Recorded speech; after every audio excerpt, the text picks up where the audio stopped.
Encuentros con amigos y rivales. El primer viaje europeo del presidente de Estados Unidos no ha sido una mera visita de cortesía. Joe Biden se entrevistó en Ginebra con Vladimir Putin, un encuentro que despertó mucha expectación, pero del que apenas se esperaban resultados. Antes, Biden había apelado a sus aliados en la Unión Europea y a la OTAN a hacer frente común contra Rusia y China. Estados Unidos quiere evitar que China se convierta en la primera economía mundial y contener la agresiva política exterior rusa.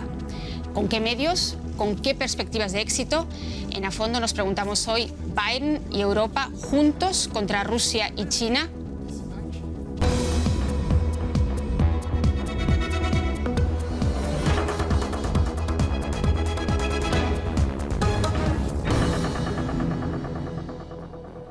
¿Qué está pasando en el tablero internacional? ¿Qué hay detrás del primer cara a cara entre Putin y Biden? De eso hablaremos hoy en A Fondo y los invito a participar en la discusión a través de nuestras redes sociales y de nuestro correo electrónico. Y ahora sí, hoy me acompaña en el estudio Ezequiel Vistoletti, es profesor y conductor del programa Demoliendo mitos de la política. Ezequiel piensa que el avance de China parece imparable, por lo que Estados Unidos y Europa deberían realizar una apuesta por la cooperación en lugar de confrontar al gigante asiático. Amir Valle es escritor y periodista que trabaja en esta casa, en la Deutsche Welle, en español. Amir piensa que con Biden regresan las viejas estrategias contra los eternos enemigos, pero con fórmulas impuestas por los nuevos tiempos. Y Burkhard Bierke es periodista de la radio alemana Deutschlandfunk, ha sido corresponsal en Washington, entre otros países. Burkhard piensa que Estados Unidos, unidos con Europa, pueden y deben enfrentarse a China y Rusia. Biden marca el compás del nuevo concierto internacional. Bienvenidos a ustedes, bienvenidos a los tres. Y vamos a empezar haciendo un balance de ese paso de Biden por Europa. Burkhard, tú decías que está marcando ya Biden el compás del nuevo concierto internacional, pero mi pregunta es, el listón de esta visita no podía haber estado más bajo, ¿no? Se esperaba muy poco. Absolutamente, pero yo creo que del peligro de una nueva guerra fría pasamos a la posibilidad de una paz fría, así la llamaría yo. Porque, bueno, el encuentro no fue nada caluroso ni nada, no era de esperar tampoco, pero era muy pragmático, era de igual a igual y precisamente eso es lo que quería Vladimir Putin, el presidente de Rusia, de ser tomado en serio, porque Obama, el expresidente de Estados Unidos, cuando Biden fue vicepresidente, habló del poder regional de Rusia. Una potencia regional, algo que no le sentó nada bien a Exactamente. Putin. Yo creo que muchos de los pasos en el campo en el terreno internacional que dio Putin son para probar, y yo sí juego como poder internacional, como una potencia no solamente nuclear, pero tiene muchos problemas económicos. Es decir, estar en esa mesa de negociaciones y de diálogo a la misma altura que Estados Unidos, que es lo que quiere sobre todo Putin. Ezequiel no solamente ha sido un cara a cara, ya lo decía, ha estado en el G7, luego en Bruselas, finalmente en Ginebra, es decir, realmente todo un paseo. ¿Realmente ha cumplido con sus expectativas Biden? ¿Es America back again? ¿Ha vuelto a la mesa del tablero internacional y a liderar, por así decirlo, la política internacional? ¿O realmente está luchando sencillamente de cara a la pared por volver a recuperar la hegemonía mundial?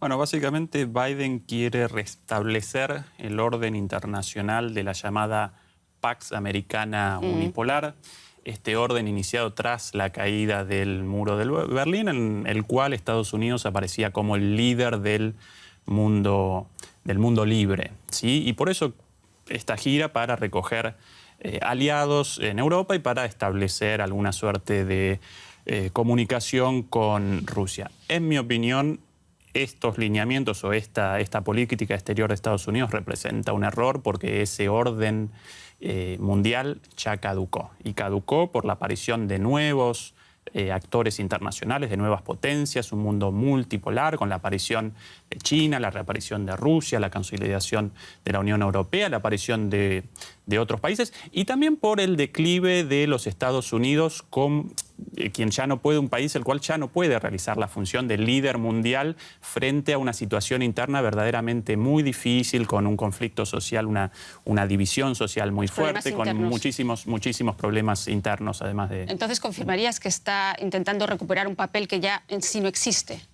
Efectivamente, sin dudas. Ok, perfecto.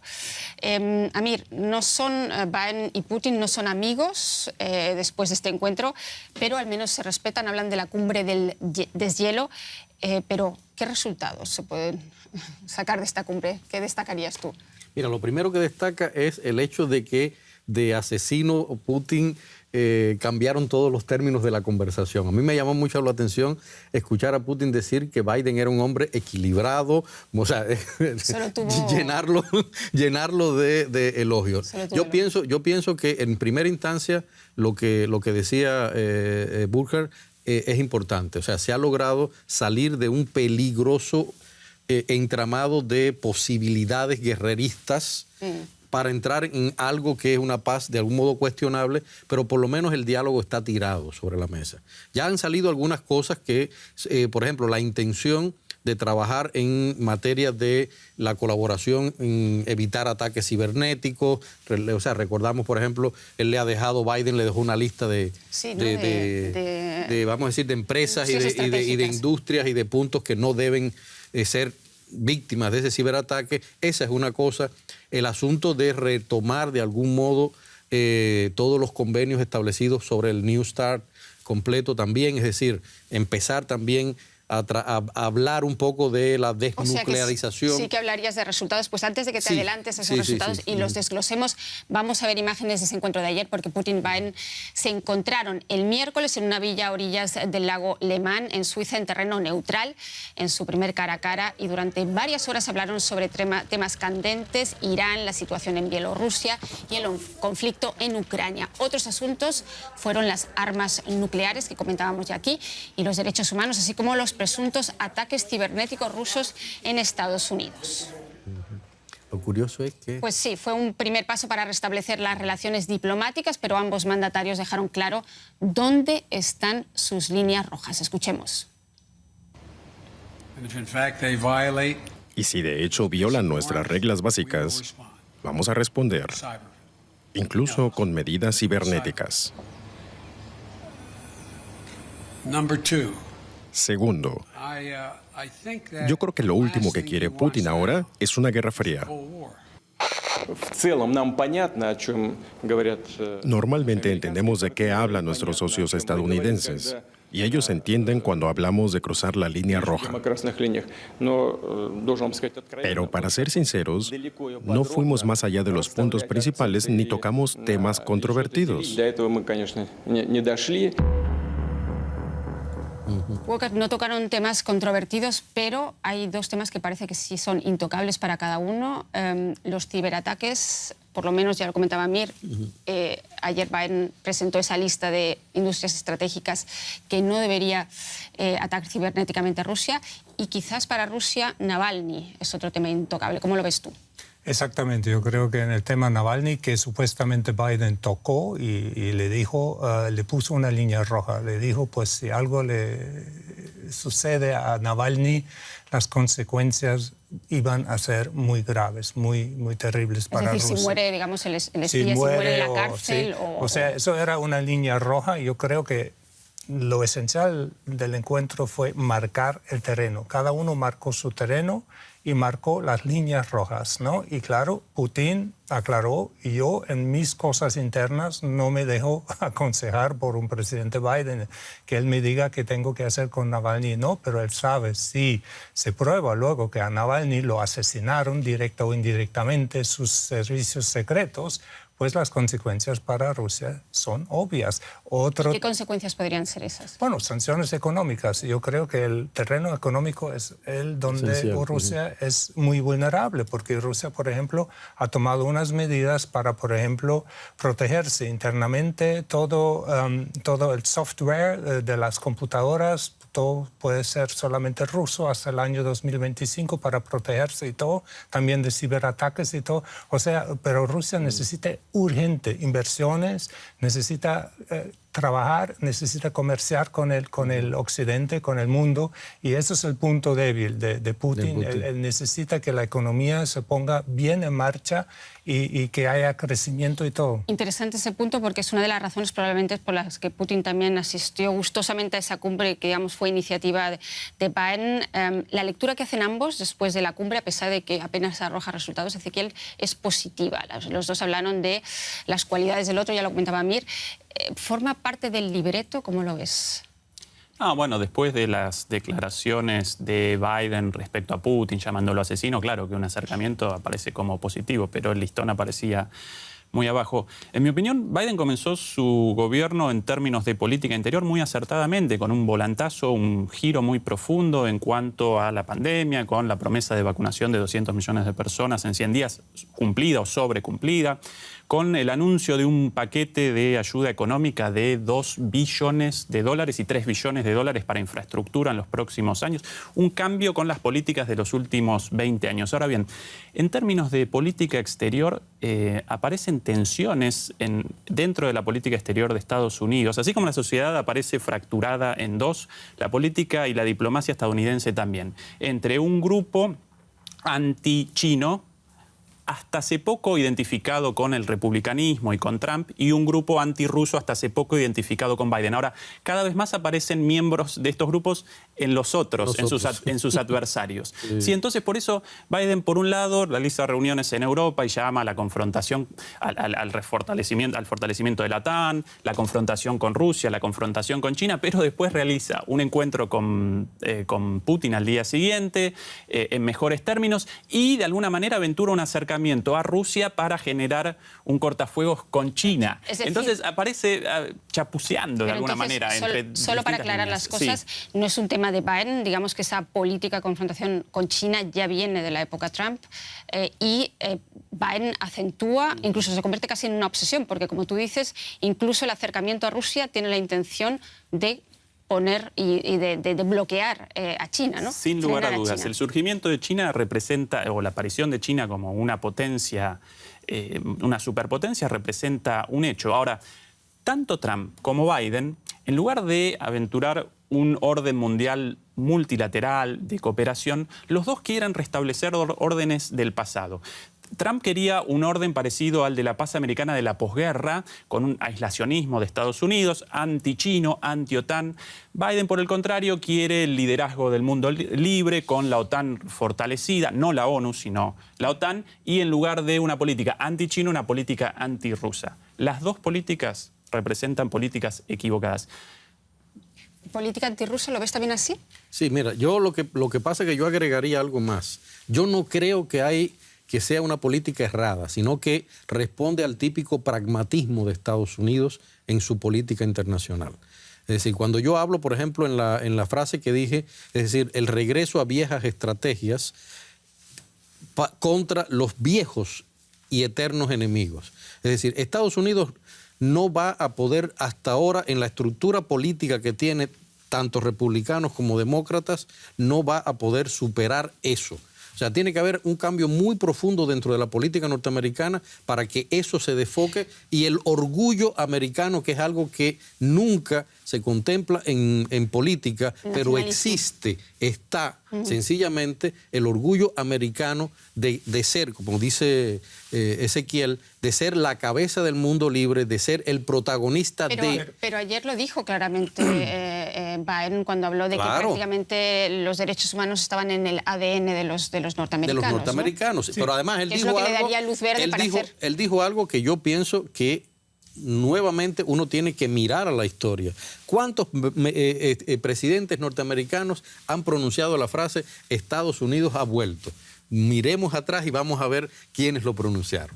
Es decir, en momentos en que Estados Unidos pierde esa hegemonía, en los momentos de la historia, básicamente el siglo XX, cuando Estados Unidos perdió esa hegemonía, de pronto apareció un presidente norteamericano de ambos partidos. Es decir, no son solamente ni republicanos ni demócratas, los dos cruzados, de pronto vuelven con esa égida. Bueno, Estados Unidos ha vuelto. ¿Por qué? Porque eso, repito, eso está en el ADN de la política norteamericana. Pero ayer también hubo mucho de pragmatismo y de realpolitik, ¿no? En tanto que ambos destacaron el terreno común y evitaron los temas más espinosos. Pero también es la hegemonía de los valores. Por eso no estoy de acuerdo con Ezequiel, porque se trata...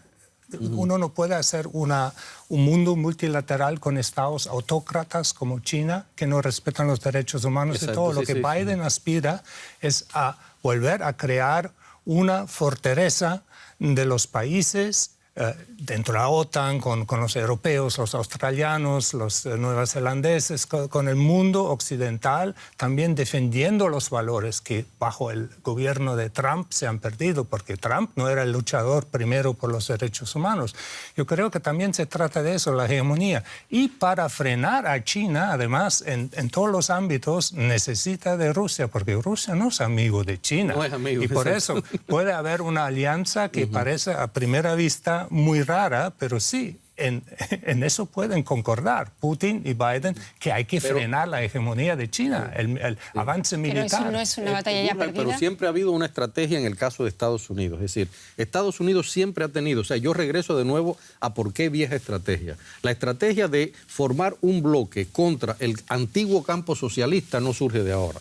Estamos hablando antes de la Guerra Fría. Es decir, la estrategia de un bloque X, en este caso ahora es la Unión Europea y la OTAN, contra el mundo árabe opositor a Israel, o contra el mundo iraní, o contra Irán. Es decir, todos los posicionamientos de Estados Unidos siempre han ido por la idea de hay que trabajar en bloque, pero yo voy a ser el protagonista, voy a tratar de ser el que lleva digamos, la antorcha, y voy a crear un grupo para contrarrestar esto. Eso es una vieja estrategia. Pero es una vieja estrategia que no estaba surtiendo efecto. Vamos a ver de dónde viene todo esto, porque se puede hablar de distensión retórica, que no es poco, porque cuando decimos que las expectativas eran bajas es porque las relaciones tocaron fondo durante los últimos años con Donald Trump y en los últimos meses también con Joe Biden.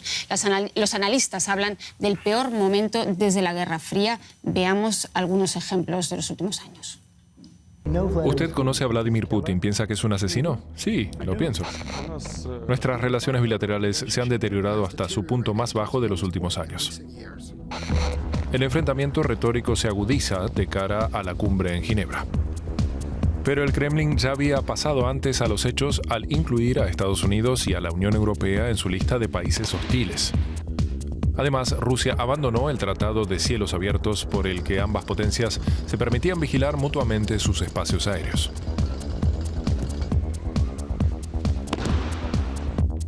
A ello se suman las continuas revelaciones sobre presuntos ataques cibernéticos rusos en Estados Unidos. Por su parte, Estados Unidos aprobó sin demora una ayuda militar de $150 millones a Ucrania. ¿Encontrarán, pese a todo, Putin y Biden una base común para poder trabajar? Ezequiel, la pregunta te la paso directamente a ti. ¿Han encontrado ese terreno común? Sabemos que no es de un día para otro, pero evidentemente van a un encuentro con determinadas expectativas y a partir de ahí esos grupos de trabajo de los que han hablado, aparte de la vuelta de los embajadores, evidentemente, que no había relaciones diplomáticas, pero han encontrado ese terreno común ahora, por ejemplo, para evitar posibles conflictos o la reducción de arsenal atómico. No olvidemos que ambas potencias tienen el 90% de las armas atómicas del mundo. Sí, las tensiones al menos aparecen de alguna manera limitadas a lo retórico y ni Estados Unidos, ni Rusia, ni China abandonan la posibilidad del diálogo respecto a cuestiones prácticamente de sentido común, como la cuestión climática, como la cuestión armamentística, bueno, como cuestiones relativas al conjunto de la humanidad, obvias, la cuestión de la pandemia también. Pero más allá de esto, en mi opinión, nuevamente, la política de Biden aparece plagada de contradicciones. A mí me congratularía un mundo en el cual los Estados Unidos realmente representaran la libertad, los derechos humanos y todo ese tipo de cosas. Pero lamentablemente, así como Rusia comete violaciones contra los derechos humanos, China comete violaciones contra los derechos humanos, Estados Unidos también. Y la política y las alianzas responden a intereses. China presenta una política de alianzas muchísimo más inteligente que Estados Unidos desde hace años. En primer lugar, aparece como el principal socio comercial de la gran mayoría de países del mundo, incluidos los Estados Unidos, pero también América Latina, muchos países europeos, Japón, Australia, muchos otros países. Pero además realiza políticas de préstamos, por ejemplo, para infraestructura sin establecer condiciones. Sí, realiza préstamos también financieros sin establecer condiciones políticas, económicas, financieras. Los Estados Unidos... La ruta de la seda y ¿no? el colonialismo económico. Exactamente, sí. China te ayuda, pero vos como país podés después determinar tu política como querés. América Latina conoce bien esa dependencia. Sí, exactamente. Ahora, ¿cómo te ayuda Estados Unidos a través del Fondo Monetario Internacional? Bueno, sí, yo te ayudo con este dinero, principalmente para el salvataje de los bancos, para inversiones en infraestructura, muy poco, pero a la vez quiero subordinación política, quiero una política económica ortodoxa, un montón de cosas así. Por eso, China avanza y avanza en todo el mundo mientras que Estados Unidos retrocede. La política de Estados Unidos, aún considerando los intereses de Estados Unidos, representa una política exterior errónea para sus propios intereses. Ezequiel, pero ¿y tú no consideras, por ejemplo, en ese caso, sí, China está trabajando a largo plazo, esa ha sido su estrategia todo el tiempo? No es que no sea condicionado, porque los países, ahí tenemos el caso de Brasil, económicamente dependiente de China en muchas cosas, hasta el punto de la asfixia económica. Pero no lo hace también Estados Unidos. Yo no rechazo la participación de China, participa activamente, claro, solo que participa distinto. Exactamente, pero te digo, ejemplo con las vacunas. La vacuna, ahora, bueno, en Argentina machacan con esto todo el tiempo. La vacuna de BioNTech la llaman acá, ya la llaman Pfizer en realidad de ambas, ¿no? Bueno, la vacuna parece limitada a las fronteras de los Estados Unidos y de sus aliados. Pero ahora hubo un cambio. Redondeo la idea. Apenas alcanzaron algunas cientos de miles de dosis a América Latina. ¿Con qué vacunas realizaron la vacunación? Argentina, Chile, Brasil, México. ¿Con vacunas chinas? Y rusas. En el caso de Argentina, rusas también, principalmente chinas. Esa es la inteligencia estratégica de China. Así te ayuda China. Claro que quiere algo a cambio. Exactamente. Y claro que comete violaciones a los derechos humanos. Eso parece fuera de discusión. Volvemos entonces, evidentemente, al tema que nos ocupa, que son precisamente esas relaciones estratégicas, ¿no? Y las esferas de influencia que Biden está intentando o bien recuperar, como tú decías, las viejas esferas de influencia o, y ahí viene mi pregunta, Biden ha viajado a Europa en calidad de representante de Estados Unidos o en calidad de representante de Occidente. Es decir, puede contar ahora realmente con el apoyo de... Ha estado respaldado por la OTAN y por el resto de los países occidentales, y con ello me refiero también a la Unión Europea. ¿Ha cimentado ahí más poder? Mira, Biden sabía que la Unión Europea estaba esperando ese viaje. Y Biden sabía que la Unión Europea, igual que lo espera América Latina, están esperando un posicionamiento suyo. Es decir, como quiera que sea, aunque uno le cuestione determinadas cosas, siempre el mundo occidental está esperando una reacción de Estados Unidos, sea la que sea una opinión, sea un posicionamiento equivocado o no.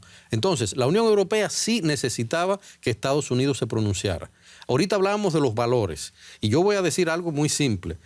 Hay que recordar, Trump cometió muchísimos errores que muchos partes, pero hay una enorme parte de la población de Estados Unidos a la que él representaba, que representaba un grupo de valores también. Es decir, por eso yo quito del medio el asunto de, por lo que comentábamos ahorita, de que él representa en sí a un país occidental, civilizado, supuestamente defensor de derechos humanos, pero lo que sí no podemos tener en cuenta es algo que yo sí quiero dejar muy claro. Es decir, ni China, ni Rusia, ni Estados Unidos, ninguno de esos países, ni los actuantes, ni la Unión Europea con todo el humanismo que supuestamente hay detrás de la Unión, ninguno de esos países está libre de todas las presiones que tienen detrás de los enormes poderes de la economía que están funcionando detrás de estos países. De los Entonces, que estamos hablando aquí, exactamente, ¿qué sucede? Que no podemos hacer una valoración en la que culpemos a Estados Unidos o que culpemos a Rusia o que culpemos a China de determinado posicionamiento. Hay sobre todas las cosas un posicionamiento oportunista en la política internacional en los últimos tiempos. Y claro, también para Biden, America is first. It's first, exactamente, ahí está. Pero él está dispuesto a mediar, a hacer concesiones, como por ejemplo a Alemania con el Nord Stream, o sea, el gasoducto con Rusia y todo, que nos deja construirlo, terminarlo, que estaba y que no va a haber sanciones para las empresas que participan, por ejemplo. Pero Biden también reiteró que la OTAN no es obsoleta para él, como era para Trump. Un paso muy adelante. Y para la vacuna, claro, se han despertado los occidentales. Van a entregar vacunas al tercer mundo ahora, lo que han hecho China y Rusia muy ágilmente para hacer política exterior. Para hacer política exterior, exactamente. Pero volviendo al tema bipolar, multipolar y las esferas de influencia, hemos visto aquí también, por eso preguntaba si Biden viajó como representante de Occidente o como representante puramente de Estados Unidos y si realmente ha logrado convencer a más socios, sobre todo en su estrategia de contención de China.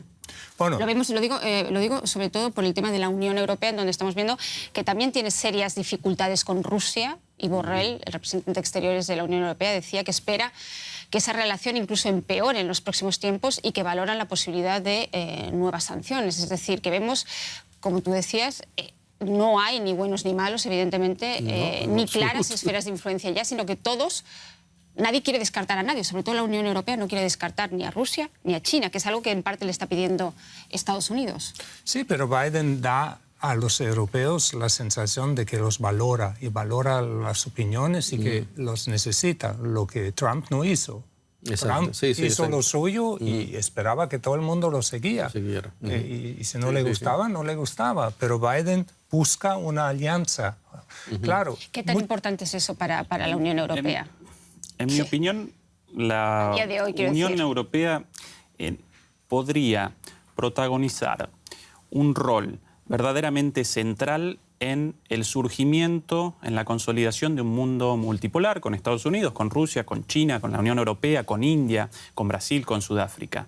Lamentablemente, hasta acá carece de la apertura mental para poder acometer este camino por fuera de las directrices de los Estados Unidos. Por eso aparecían los diplomáticos europeos, alemanes, tan desesperados ante los desastres de Trump, porque de repente las líneas estratégicas habían desaparecido. Y ahora muchos, muy contentos con Biden. Ahora, Biden ha cometido una política exterior equivocada y Europa podría realizar un camino propio, tendiente a la multipolaridad muy interesante, basada, por ejemplo, en los derechos humanos. Por ejemplo, lamentablemente, hasta ahora... No lo va a hacer. ¿Por qué? No lo va a hacer. ¿Por qué no se emancipa la Unión Europea? Es decir, la Unión Europea, desde que surgió, por ejemplo, esto que dice él ahora, no ha tenido ni siquiera un pronunciamiento serio en relación con graves acusaciones, graves momentos de los derechos humanos en el mundo, graves. Es decir, estamos hablando bien graves. Estamos viendo, por ejemplo, ahora mismo, una América Latina absolutamente conmocionada con las más grandes situaciones de violaciones de derechos humanos por gobiernos autóctonos, es decir, no estamos hablando de violaciones exteriores de los derechos humanos. Y la Unión Europea no hace nada, como no hace nada la ONU tampoco, vamos a hablar. Es decir, para no entrar en el tema de... Sí, pero es la debilidad interna. Pero es la debilidad y ahí hay donde... 27 políticas exteriores diferentes. No hay una política exterior común, ese es el gran problema. El gran problema. Alemania con un peso relativo más fuerte que Lituania. Pero es el fallo, es la falla de la construcción de la Unión Europea. Sí. Por eso yo siempre he dicho que la Unión Europea debería dar un paso adelante y aunque sea un grupo de países deberían formar una unión más estrecha, con una política exterior realmente unida y común. Y un Josep Borrell, un encargado de la política exterior de la Unión Europea, no hace una política común. No hace una política. Pero con Polonia y Hungría y países así... Pero por esa razón yo veo, por ejemplo, inteligente la política, en este caso, de Biden al venir a Europa. Ahora, ¿por qué razón? Porque eso que tú decías a mí me parece que es muy interesante. El hecho de que él se da cuenta que para construir ese mundo multipolar del que habla Ezequiel, tú tienes que acudir a las alianzas. Sí, claro. Si no, no existen. Y las alianzas en este caso, lamentablemente, parte de un posicionamiento contra un país como Rusia, al que hay que de algún modo aprovechar la debilidad económica que tiene, las dependencias que tiene, para tratar de recordarle que ese autocratismo que se está extendiendo por toda Europa con apoyo de Rusia no puede permitirse. Quizás es decir, hay muchas cosas así que pueden ser, pero pasa lo mismo con Irán, pasa lo mismo con el Medio Oriente. Es decir, pasa lo mismo, no solamente, estamos hablando con China porque ha sido la carta que ahora sacó Biden de que todo esto es contra China. Pero hay que es el culpable de todo igual que Rusia. Ezequiel, ¿tú querías decir algo? Sí, no, que posiblemente la cooperación entre Estados Unidos y China no solamente represente una expresión de deseo, un mundo deseable, sino una verdadera necesidad para el mundo. Porque así como detrás del enfrentamiento entre Estados Unidos y China aparece el enfrentamiento económico entre las grandes empresas informáticas de Estados Unidos, Facebook, Google, Amazon, y las grandes, el 4G, y las grandes empresas informáticas de China, Alibaba, Baidu, Tencent y demás, esos sectores económicos también aparecen cada vez más independizados, más autónomos frente a sus propios gobiernos. En Estados Unidos los problemas con Facebook, con Google, bueno, determinaron la elección de Trump en 2015.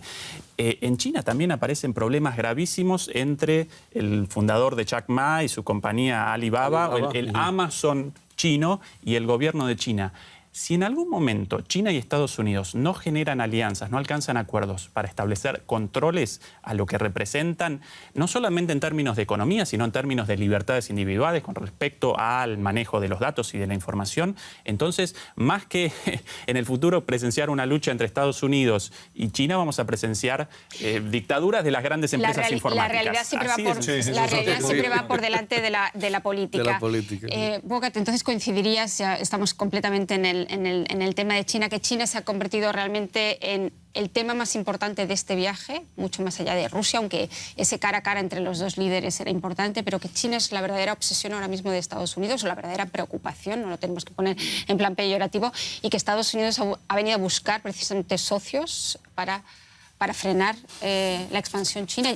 Digamos que ya es la primera potencia en términos de inversión en el mundo, aunque no lo quiera reconocer Estados Unidos, es un hecho. Sí, es cierto, pues sí, Biden ha venido a buscar también apoyo para una estrategia para enfrentar a China y para frenar y para precisamente luchar para una libertad, no censura y todo, ¿no?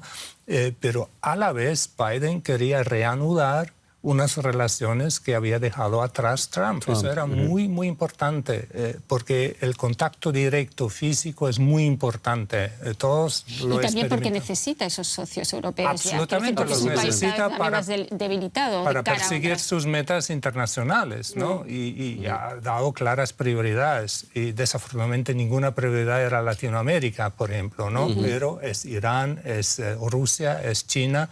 Esas son las prioridades. Y también, hablando de las grandes empresas, que por lo menos se decidió un impuesto mínimo se deberá aplicar mundialmente o entre las grandes naciones. Eso ya también es un adelanto muy grande, ¿no? De no crear esos oasis, de esos paraísos fiscales, ¿no? Eso también era una meta de él, porque él necesita también pagar sus programas de inversión, ¿no?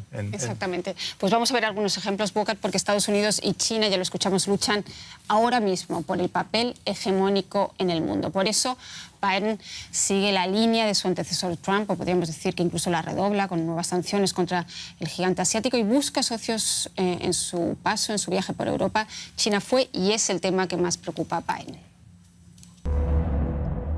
Foto de grupo con amigos. Y Estados Unidos los necesita urgentemente. Porque ahora el mayor antagonista es China, y es poderoso. El mensaje de la cumbre de la OTAN: cerrar filas de cara al mundo. Previamente, el Pentágono ya había ordenado a las tropas estadounidenses que en el futuro se centraran en China. Una de entre muchas medidas no fue precisamente del agrado del presidente chino Xi Jinping. Por ejemplo, el tratado comercial previsto con Taiwán. Un nuevo plan de infraestructuras con ayudas millonarias para países en desarrollo como respuesta al proyecto chino de la nueva ruta de la seda. Además de inversiones en alta tecnología por más de 190.000 millones de euros para no depender de las importaciones de productos tecnológicos chinos. A ello se une una lista de sanciones contra 59 empresas chinas que no podrán seguir recibiendo dinero de inversores estadounidenses. China es un rival en muchas cuestiones, pero al mismo tiempo es un socio en muchas otras. ¿Puede el presidente Biden confiar en sus aliados en la confrontación con China?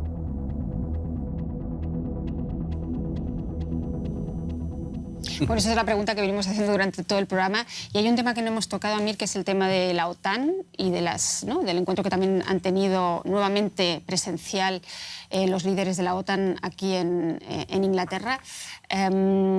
Mi pregunta es, China se está armando también a marchas forzadas, es una de las cosas que preocupan también a Estados Unidos. ¿Qué puede hacer la OTAN, dado el caso de una confrontación militar en el Pacífico?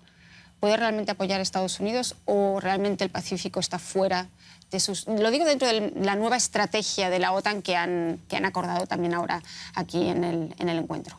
Mira, la OTAN siempre va a ser, digamos, el brazo armado de Estados Unidos. Ese ha sido el lema, el eslogan que siempre ha tenido Estados Unidos con relación a la OTAN. Hay que recordar algo que en este entorno uno a veces no tiene en cuenta. Ni Rusia ni Estados Unidos forman parte de un acuerdo que salió de Naciones Unidas en la cual se limita justamente la proliferación de armas nucleares, etcétera, etcétera. Ni Rusia ni Estados Unidos son parte de firmantes de ese tratado. Es decir, y eso implica también un posicionamiento para Estados Unidos en relación con su brazo armado, que es yo tengo que priorizar en la región donde justamente se está posicionando Rusia, yo tengo que posicionar también esa pieza. Estamos hablando de un juego, en ese caso, geoestratégico de la política armamentista más que económicamente hablando, porque no hay que olvidar también, y eso es algo muy claro,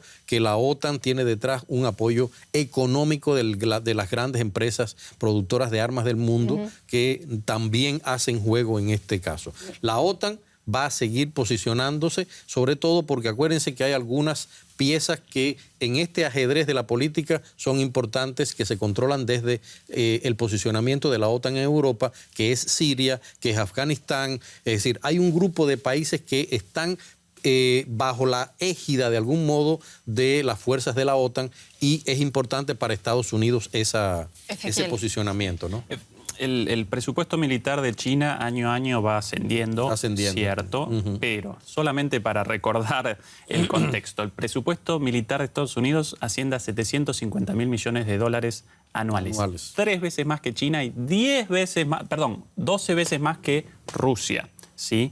Estados Unidos además reactivó el Comando Indo-Pacífico, ¿sí? En cooperación con algunos países del sudeste asiático, en cooperación con Francia y con algunos países de la OTAN por los conflictos en el Mar del Sur de Asia. En el Golfo de México no aparecen barcos chinos o rusos. Por ende, la actitud beligerante, en mi opinión, aparece mucho más del lado de Estados Unidos que del lado de sus adversarios. De todas maneras, mientras tanto China... Es una forma de control, al fin y al cabo, y no en vano. Bueno, pero evidentemente no tan efectivo, porque mientras tanto China generó a principios de este año el acuerdo comercial más grande del mundo, el RCEP, por sus siglas en inglés, un acuerdo entre los países de la ASEAN, la Asociación de Países del Sudeste Asiático, con China, Japón y Australia. El acuerdo comercial más importante del mundo. Esa es la estrategia de China, muchísimo más inteligente que la de Estados Unidos. Vienes a decir nuevamente, interesante, que el seguir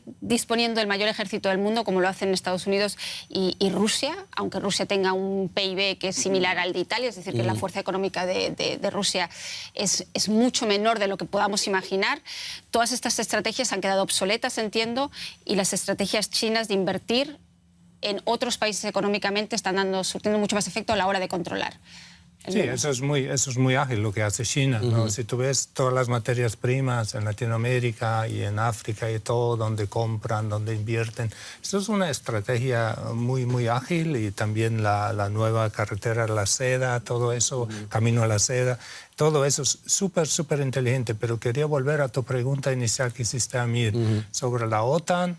Si la OTAN iba a intervenir, por ejemplo, en un conflicto entre China y Estados Unidos. Yo creo que sí, esa posibilidad es la se daría posibilidad. cuando se trate de una invasión china a Taiwán y se ataque un buque o una instalación norteamericana, US-americana. Exactamente. Entonces, yo creo que el artículo 5 de la OTAN lo dice obligaría muy a claro. todos los miembros de ayudarle a Estados Unidos. Y precisamente como Taiwán es el punto para China, la relación China-Estados Unidos, como lo ha sido Crimea para Rusia y la Unión Europea. O sea, por eso yo creo que lo importante del encuentro Biden-Putin, para volver al inicio de nuestro debate, es que hay ahora líneas rojas. Yo creo que Biden igual va a definir líneas rojas con China. Y yo creo que la línea roja después de Hong Kong con China es Taiwán, absolutamente no. Yo creo que eso sería un absolutamente no. ¿Y crees que cuenta ahora realmente con el apoyo de la OTAN y de la Unión Europea después de su paso para un escenario como el que estás describiendo? No estuve en las conversaciones. Hay que esperar un poco para saber. Pero yo creo que esa es una pregunta en este momento hipotética, pero yo la quería plantear porque sería el caso del artículo 5 de una intervención, ¿no? Pero yo creo que sí, esos escenarios se consideran en encuentros internos y se consideran estrategias, como se consideran estrategias contra el terrorismo, la cibercriminalidad, contra todo eso, que son los grandes problemas. Una última pregunta, entonces, Burkhard, tú ya la has contestado. ¿Con qué os quedáis del paso de Biden por Europa? Tú hablabas de las líneas rojas, que las ha marcado claramente. ¿Con qué os quedáis, Amir? Yo pienso que retomo lo que dijo Burja al principio, es decir, una paz marcada en determinadas zonas para que se puedan mover, por suerte, habrá que decirlo, en un nuevo diálogo, impuesto por un nuevo, vamos a decir, reparto de, como decía Ezequiel muy bien dicho, de los actores, los nuevos actores que están en juego ahora en el mundo. Pienso que esa es lo que queda de eso. Pero es un paso que Estados Unidos tenía que dar si quería entonces retomar y regresar al escenario. Ezequiel. No, si bien, otra vez, en mi opinión, la política exterior de Biden equivocada, en un mundo tan caótico, cualquier reunión en la cual ambos líderes de potencias nucleares abandonen la reunión con un compromiso con la paz y colaboraciones en algunos puntos, siempre positivo, ¿no? Es positivo. Bueno. La próxima prueba de fuego, desde luego, no tardará en llegar. Aquí estaremos para contárselo. Muchas gracias por estar ahí. Ya saben, participen, denos su opinión en las redes sociales. Muchas gracias a los tres por volver a los estudios de la Deutsche Welle y hasta la próxima.